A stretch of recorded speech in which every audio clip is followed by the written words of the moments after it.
Je vous montre aujourd'hui comment je réussis grâce à Photoshop à reproduire des personnages, des univers et bien plus encore. Aujourd'hui on se plonge dans l'univers de Fortnite et c'est parti. J'ai importé ma photo dans mon logiciel, malheureusement elle est un peu floue au niveau de mon visage, mais c'est pas grave, on va faire avec. Premièrement je vais utiliser mon meilleur pote, le sélection de sujet. Ça marche pas très bien, mais bon, on va vérifier tout ça maintenant. Alors, où est-ce que ça pêche? Les chaussures, c'est à peu près bon. On a juste quelques petits détails ici, mais rien de trop grave. Là c'est pareil, au niveau des mains aussi. Et là les cheveux, on va utiliser notre outil de cheveux simplement et efficacement parce que j'ai la flemme de faire ça manuellement. Et voilà, tous les petits détails qu'on voulait pas ont été nettoyés. Maintenant, on n'a plus qu'à cliquer OK et à créer un masque. Et voilà, on a détouré notre personnage. Maintenant, on va prendre une image qu'on a chopée sur internet de notre ami Jonesy. Je crois que c'est comme ça qu'il s'appelle. Et là, on va essayer de reproduire un petit peu la tenue. J'ai fait exprès de pas mettre la même pose parce que je voulais ajouter une pioche et un gun. Donc, c'est pour ça que je suis comme ça. Vous verrez par la suite de toute façon comment ça va rendre. Ça va être incroyable. Alors, on a notre petit modèle. Donc, première chose, on va devoir se teindre les cheveux en blond. J'imagine que c'est parti. Alors, premièrement, on va créer un masque de teinte et saturation. Et là, on va se baser sur nos cheveux. Un peu jaune pisse là, mais... Hop. Maintenant, on va venir peindre par-dessus nos cheveux pour pouvoir avoir, tout simplement les cheveux blonds. Et voilà, on peint doucement par-dessus nos cheveux. Ça me fait une gueule, mais bizarre, vite fait. On va arranger ça après. Pour l'instant, on dirait que c'est une vieille teinture.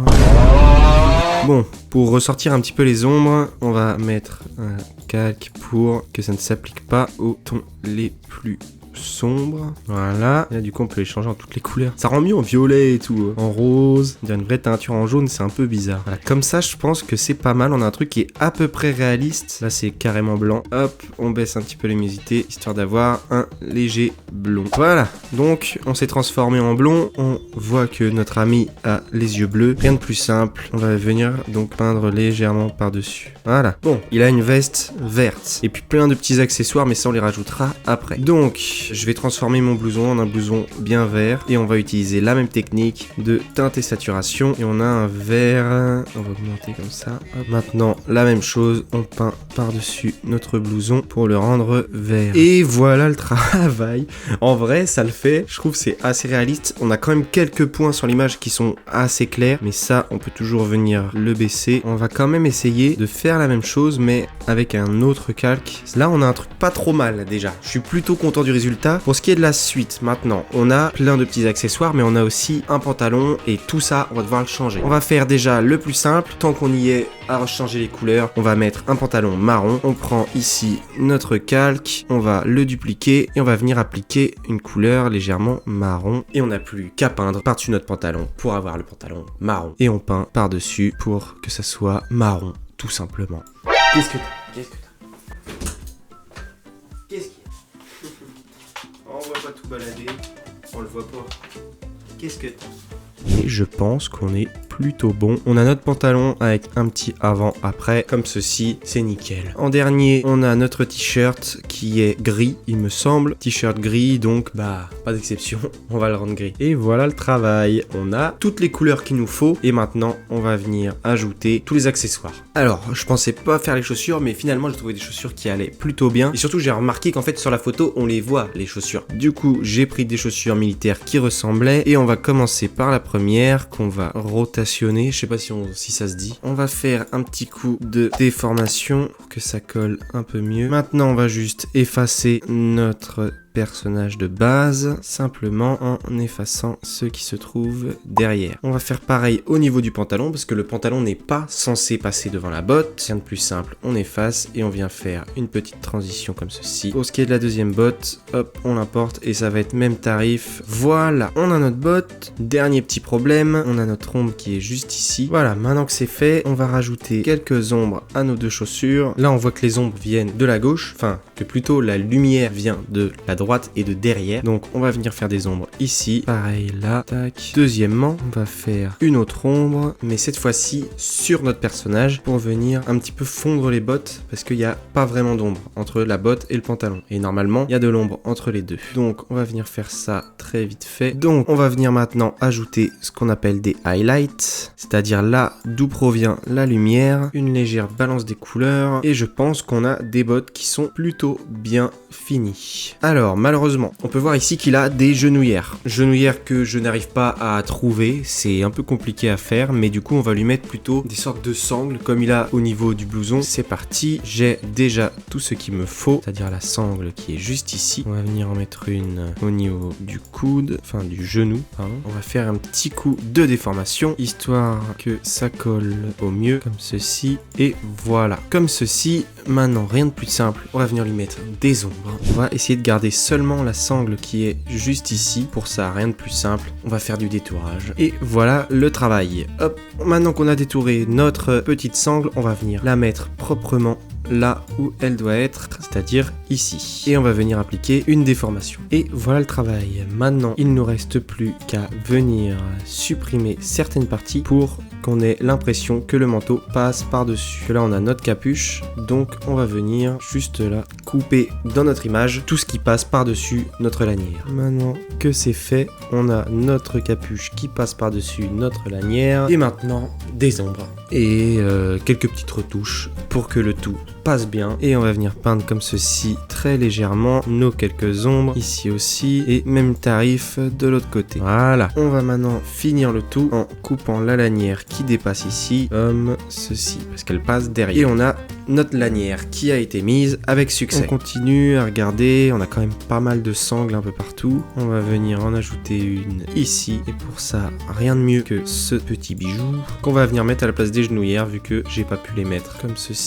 Évidemment baisser un peu sa taille, on voit que on a des choses qui sont censées passer derrière. On va venir détourer encore une fois pour que tout ce qui est derrière reste derrière. Tac, comme ça. Maintenant que tout est bien mis, on va venir faire réapparaître tout ce qu'on souhaite, évidemment tout ce qui passe derrière le jean comme ceci. Et là on a bien incrusté notre petit holster, je crois que c'est ça, c'est un holster. Même tarif que d'habitude, les ombres, évidemment, comme ceci, tout ce qui passe derrière la jambe. Et voilà, maintenant on a nos ombres, on va venir les appliquer sous le jean comme précédemment. Et voilà, les ombres ont été faites, on a bien notre holster qui a été ajouté, et c'est tout bon finalement. Voilà, il me semble qu'il y a aussi un collier, pas du tout, pas de collier. Donc ça a été ajouté, les gants on les ajoutera pas. Donc maintenant on va ajouter ce qui est le plus important, la pioche et l'arme. On va commencer par la pioche, on va venir la porter dans notre projet et l'agrandir, pas trop non plus. Voilà, donc là on a la taille qu'il faut, et maintenant on va juste la mettre dans la main. On va prendre notre pinceau pour venir effacer doucement tout ce qu'on veut laisser passer par-dessus. Maintenant on va voir ce que ça donne. Ok, c'est assez bizarre. Bon, ça passe dans la main, mais il va nous falloir mettre des ombres. Ça on s'en chargera après. On va passer tout ça derrière le visage, et là on va venir la refaire passer juste avant la tête. Voilà, comme ça, et pareil de l'autre côté. Et voilà le travail, on a notre pioche qui vient d'être incorporée. Il ne nous reste plus qu'à faire les ombres, simple et efficace. On fait comme d'habitude, un petit coup de pinceau là où il faut. Voilà, notre pioche a été importée. Maintenant, on va prendre une arme pour la mettre dans l'autre main. On importe notre arme et on va venir la mettre à la bonne taille. Alors faut que je me souvienne où est la gâchette pour pas que j'ai les doigts là où il faut pas, et on va essayer de faire passer notre main par dessus, notre pouce peut-être. Tac, on valide et on va faire un petit masque pour faire la même chose et que notre pouce puisse passer par dessus. Hop, et on vient peindre par-dessus notre pouce comme ceci, et on a notre pouce qui passe par-dessus l'arme, ça rend plutôt bien. Bon, pour aller un peu plus vite, on va passer directement à un timelapse pour vous montrer comment j'ai réalisé le décor ainsi que l'incrustation de mon personnage. J'ai tout d'abord recherché des paysages, des images que j'allais pouvoir combiner, ainsi que des brushes pour pouvoir mieux intégrer l'herbe dans ma composition.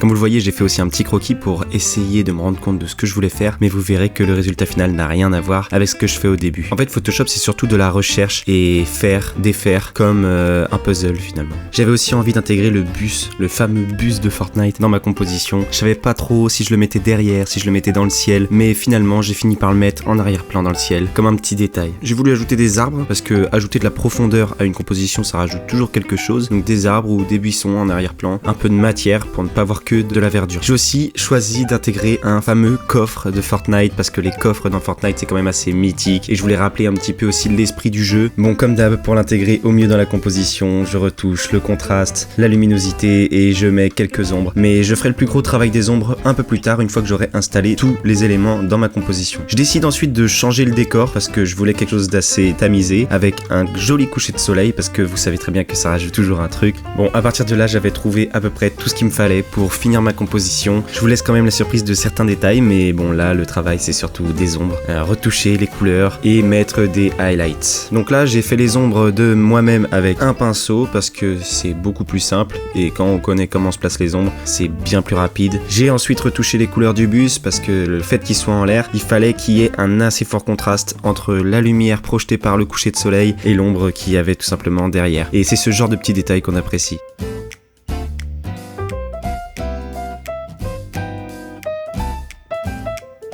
Je me suis rendu compte qu'il y avait quelques ombres qui manquaient, notamment sur le coffre, l'ombre de mon arme et l'ombre dans les buissons. Les ombres, c'est ce qu'il y a de plus important, je sais que je le répète tout le temps dans mes vidéos, mais je vous assure que c'est ce qui change tout. J'ai donc matché le tout, les couleurs, tout ce qu'il fallait, retoucher encore quelques ombres, que des ombres les amis. Et voilà le moment où c'est le plus important, qui va pouvoir tout changer et rendre la chose encore plus jolie, c'est les highlights. En fait, quand la lumière tape, il y a toujours une petite fine lamelle de couleur qui se passe en réalité, vous regarderez, vous serez observateur, mais vraiment cette partie là c'est celle que je préfère, c'est celle que je trouve qui donne le plus de charme à l'image, qui fait toute la différence. Des bonnes ombres c'est important, mais des bons highlights ça l'est tout autant. Bon, la suite c'est juste détourer mon personnage, lui mettre des fines lamelles de couleur, quelques réflexions de lumière en mettant un petit coup de pinceau, comme si la lumière reflétait sur moi-même. Là ça va être surtout un petit peu de fumée, quelques retours de lumière par-ci par-là, un peu de flou, de profondeur et c'est juste les derniers détails. Quelques particules et voilà le résultat. Voilà donc à quoi ressemble mon montage sur Fortnite. J'ai essayé de mettre un maximum de détails possible et ça m'a pris en tout 3 heures de mon temps. Sans compter le montage de cette vidéo qui m'a pris encore plus de temps que de faire le montage sur Photoshop. Donc merci à vous qui sont restés jusqu'à la fin de cette vidéo. Si jamais vous kiffez ce genre de concept, dites-moi en commentaire des idées, des choses que je pourrais faire, des nouveaux concepts de vidéos qui vous plairaient. Envoyez-moi aussi vos photos à l'adresse email qui s'affiche, je ferai des vidéos spéciales où je retouche vos photos. Sur ce, merci à toi d'être resté jusqu'à la fin, abonne-toi, like, tout ça. Je vais envoyer encore plus de vidéos prochainement, donc tiens-toi prêt, je compte pas m'arrêter là. Et sur ce, je te souhaite une très bonne journée et on se retrouve dans les prochaines vidéos.